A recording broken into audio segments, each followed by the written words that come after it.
Hello everyone, আজকে আমরা দেখব এরে প্লেলিস্টের 2 নম্বর ভিডিও এবং আমরা আজকে সলভ করব LeetCode 1 number problem which is ইজিমার্ট। তো আমাদের প্রবলেম স্টেটমেন্ট হচ্ছে প্রবলেমের টাইটেল হচ্ছে টু সাম প্রবলেম অ্যান্ড আমাদের প্রবলেম স্টেটমেন্ট তাহলে দেখি যে given an array of integers nums and an integer target return integers of the two numbers such that they add up to the target. So আমাকে একটা nums এরে দেওয়া আছে and আমাকে এর সাথে একটা টার্গেট ইন্টিজার একটা টার্গেট দেয়া আছে। এখন আমাকে রিটার্ন করতে হবে দুইটা index, suppose i and j, দুইটা রিটার্ন করতে হবে যেন এই nums of i plus nums of j equal equal target হয়। ঠিক আছে, তো আমাকে এই দুইটা ইন্ডেক্স রিটার্ন করতে হবে। তো আমরা হচ্ছে এই এরর প্লেলিস্টের প্রথম ভিডিওতে ব্রুট ফোর্স ইউজ করে এই প্রবলেমটি সলভ করার ওয়ে দেখেছিলাম।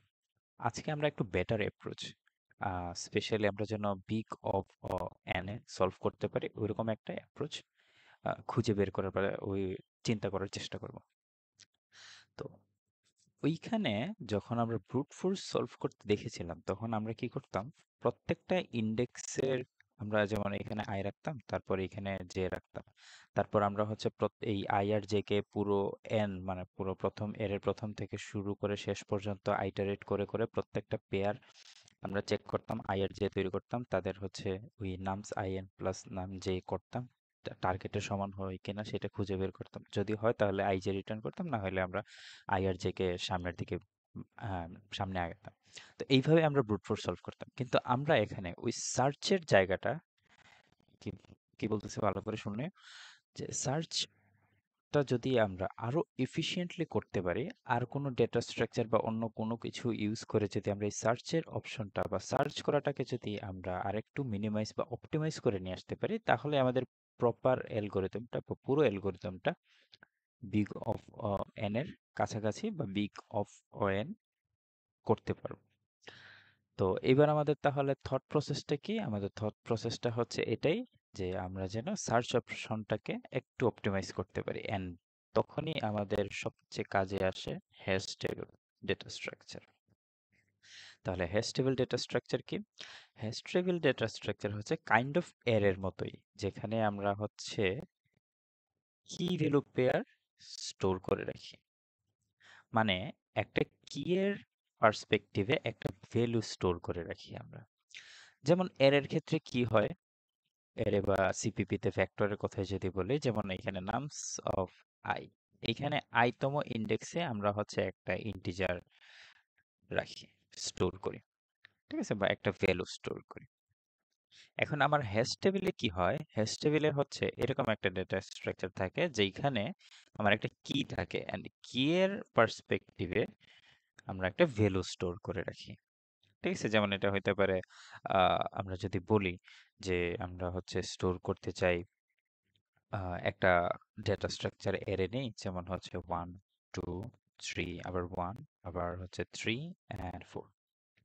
আমরা আহ, এটা এই এই এই অ্যারে থেকে বা এই বাকেট থেকে আমরা হচ্ছে হ্যাশ টেবিল ইউজ করে হ্যাশ টেবিলে আমরা প্রত্যেকটা ইন্টিজারের তাদের ফ্রিকোয়েন্সি স্টোর করতে চাই। যেমন এইখানে 1 কতবার আসছে, 2 কতবার আসছে, 3 কতবার আসছে, 4 কতবার আসছে, এটা আমরা স্টোর করতে চাই। তো এইসব পার্সপেক্টিভ, এইসব রিজনের জন্য আমরা হচ্ছে হ্যাশ টেবিল ভালোভাবে ইউজ করতে পারি। তো হ্যাশ টেবিল কি করবে, যখন আমার প্রথমে 1 এর কাছে যাবে তখন সে কি করবে, কি হচ্ছে তার 1, তাহলে 1 এর জন্য সে এখন পর্যন্ত 1 কতবার দেখেছে, একবার, তাহলে সে 1 স্টোর করবে। তারপর যাবে 2 তে, 2 কতবার দেখেছে, একবারও দেখে নাই, সো এই প্রথমবার দেখছে, সো 2 এর জন্য 1 সেট করে রাখবে। 3, 3 এর জন্য 1 সেট করে রাখবে।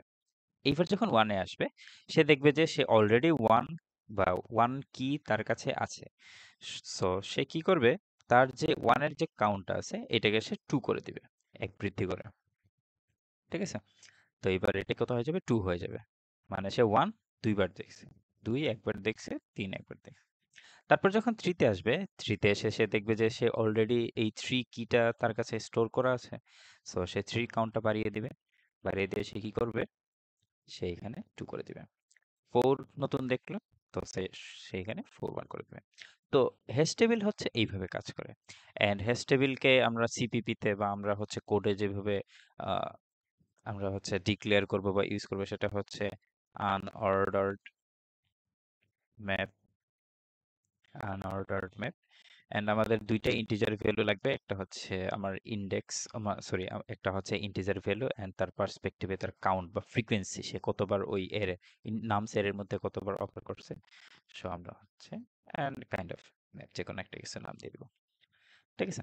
তো এখন কথা হচ্ছে আমরা যে বলছিলাম যে সার্চের কারণেই আমরা হ্যাশ টেবিলটা ইউজ করতেছি। তো এখন পর্যন্ত তো সার্চের কথা বললাম না। হ্যাশ টেবিলের ক্ষেত্রে হ্যাশ টেবিলের মধ্যে ধরো আমরা হচ্ছে যদি অর্ডার ম্যাপ ইন্টিজার কমা ইন্টিজার ম্যাপ, এখন ধরে নিলাম যে আমরা নাম সেটটা ম্যাপের মধ্যে স্টোর করে নিছি, যেখানে আমার প্রত্যেকটা নামস অফ ইন্টিজার বা নামস অফ আই এর যে ইন্টিজার আছে সেই ইন্টিজারের ফ্রিকোয়েন্সি আমরা স্টোর করে রাখছি ম্যাপের মধ্যে। এখন আমরা যদি nums of I, suppose nums of আইটা কি না এমপি এর মধ্যে আছে কিনা নাই বা কতবার আছে সেটা যদি খুঁজতে চাই, তাহলে আমরা কি করব? এমপি ডট কাউন্ট, তারপর nums of I, just call করে দেখবো। তো এটা কি রিটার্ন করে? এটা রিটার্ন করবে হচ্ছে আমার নামস অফ আই কতবার অকার করছে আমার এই ইয়ের মধ্যে, ম্যাপের মধ্যে, তো সেইটা রিটার্ন করবে। ঠিক আছে? তো এইভাবে আমরা হচ্ছে সার্চ অপশনটা খুঁজে সার্চ করতে পারি এই হ্যাশ টেবিল ইউজ করে। ঠিক আছে? আরেকটা অপশন আছে, ম্যাপের আরেকটা অপশন আছে, এমপি ডট ফাইন্ড একটা মেথড আছে, সেইটা ইউজ করে আমরা নামস অফ আই অথবা যে কোনো ইন্টিজার আমার ওই ম্যাপের মধ্যে আছে কিনা নাই সেটা খুঁজে বের করতে পারি। তো যদি উম, এই কাউন্টটা হচ্ছে একটা ইন্টিজার রিটার্ন করে, রিটার্নস ইন্টিজার, এখানে এটা বলে রাখা উচিত, রিটার্নস ইন্টিজার, মানে আমার নামস অফ, এই নামস অফ আইটা কতবার ম্যাপের মধ্যে অকার করছে সেটা রিটার্ন করবে। কিন্তু ম্যাপ ডট ফাইন্ড এটা হচ্ছে একটা আইটারেটর রিটার্ন করে। তো ওইটা ইউজ করে কিভাবে আমি চেক করব যে আমার এই এর মধ্যে আমার এই নামস অফ আইটা আছে কিনা, না just not equal to mp dot end, অর্থাৎ যদি এই আইটারেটরটা এমপি ডট এন্ড আইটারেটরের সমান না হয়, তার মানে কি আমার এই নামস অফ আইটা ম্যাপের মধ্যে আছে। এন্ড যদি সমান হয়ে যায় তার মানে কি, যে আমার এই আইটারেটরটা পুরো ম্যাপ খুঁজে একদম এন্ডে চলে আসছে, কিন্তু স্টিল সে কোথাও খুঁজে পায় না দেখেই তো এন্ডে চলে আসছে, তাই না? সো এটা যদি এন্ডের সমান না হয় তার মানে কি আমার এই নামস অফ আইটা আমার ম্যাপে আছে। আর যদি এটা সমান হয়ে যায় তার মানে কি ইন্টিজারটা আমার ম্যাপের মধ্যে নেই। তো আমরা হচ্ছে এই ম্যাপ ডট ফাইন্ডটা একটু স্লো হওয়ার কারণে আমরা কাউন্টটা ইউজ করবো সরাসরি। আমার জাস্ট হচ্ছে কাউন্ট চেক করলেই তো হয়, যে এটা যদি আমার ম্যাপে থাকে তাহলে সে হচ্ছে 1 2 ওর গ্রেটার দেন 0 রিটার্ন করবে, যে কোনো কিছু একটা হইলেই হইতে পারে। আর যদি লেস দেন ইকুয়াল টু 0 হয় তাহলে তো আমরা বুঝবোই যে এখানে আমার কোনো আমার ম্যাপের মধ্যে কোনো ওই ইন্টিজারটা নেই। তো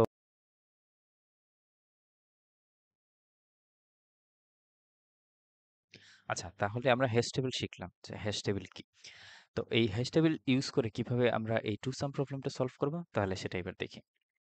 তাহলে প্রথমেই আমরা একটা ম্যাপ নিয়ে নিব, ইন্টিজার কমা ইন্টিজার, এন্ড আমরা এই নামস অফ অ্যারেটাকে আমরা এই ম্যাপে পপুলেট করব। ঠিক আছে? তো সেটা পপুলেট করার পর সেটা কোডে দেখব, কোড বেসে দেখব কিভাবে পপুলেট করব। পপুলেট ম্যাপ, ঠিক আছে? অ্যান্ড হ্যাঁ, এখানে আমরা যে পপুলেট করব ম্যাপটাকে, পপুলেট করার সময় এই ম্যাপে কি কি রাখবো? ম্যাপে রাখবো হচ্ছে আমি আমার এই ভ্যালু রাখবো, মানে 2 রাখবো, অ্যান্ড 2 এর ইন্ডেক্সটা রাখবো, তার সাপেক্ষে তার ইন্ডেক্সটা রাখবো। মানে আমার পপুলেট হবে এইভাবে যে 2 অ্যান্ড 2 এর ইন্ডেক্স কত? 0। 7, 7 এর ইন্ডেক্স কত? 1। ঠিক আছে? 11, 11 এর ইন্ডেক্স কত? 2। কারণ কি? কারণ হচ্ছে আমাকে এই প্রবলেমে বলা হয়েছে যে ইন্ডেক্স রিটার্ন করতে হবে, তাই না?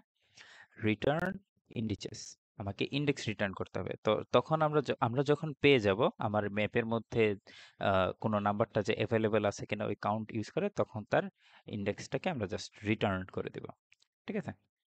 তো এখন আমরা কি করব? তাহলে বুঝলাম যে আমাদের ম্যাপ ডেটা স্ট্রাকচারে আমরা কিভাবে স্টোর করে রাখবো। ঠিক আছে?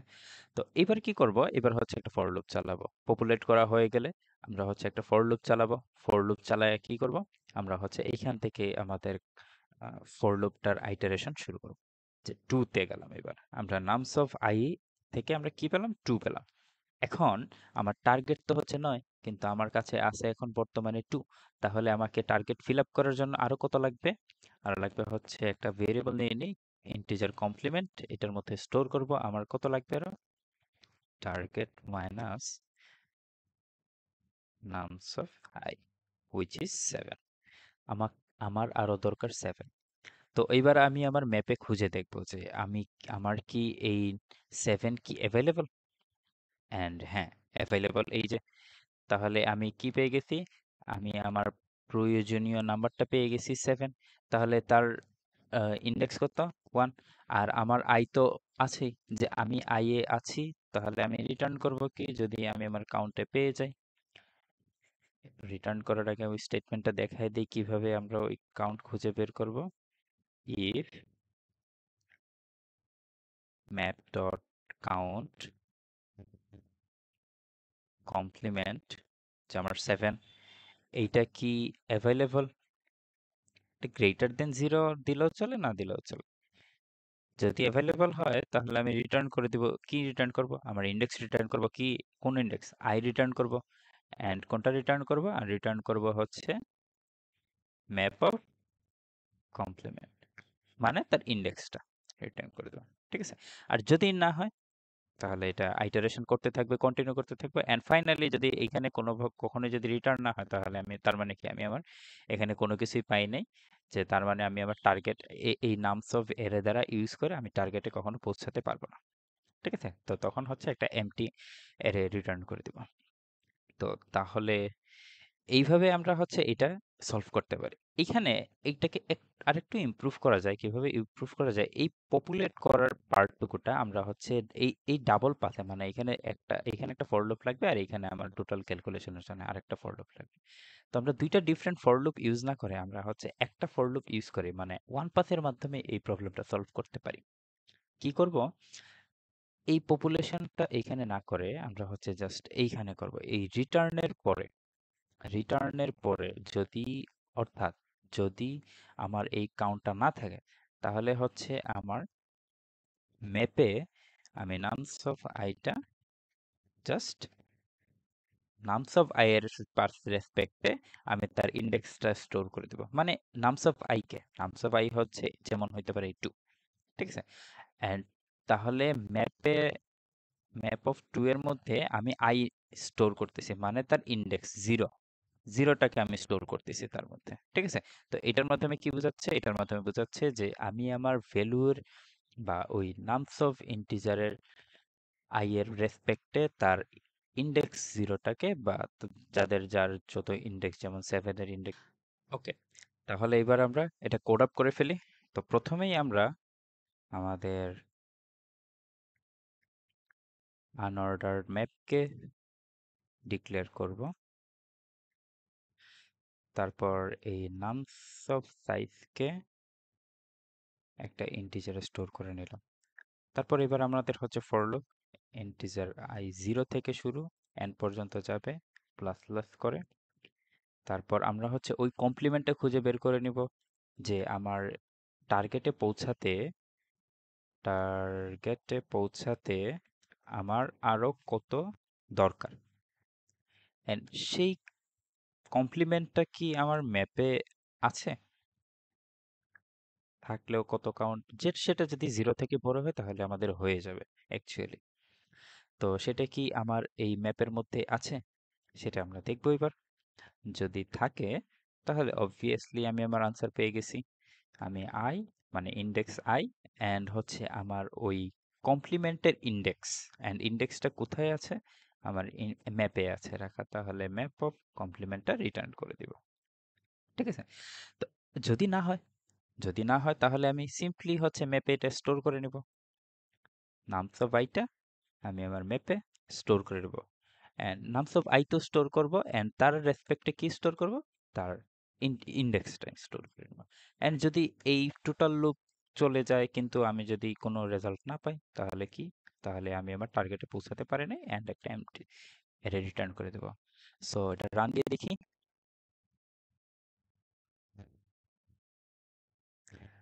এখানে নাম না, নামস। আর কি কোথাও ভুল আছে? আই গেস না। Yes, corrected. সো এই তো সিম্পল একটা কোড বেস।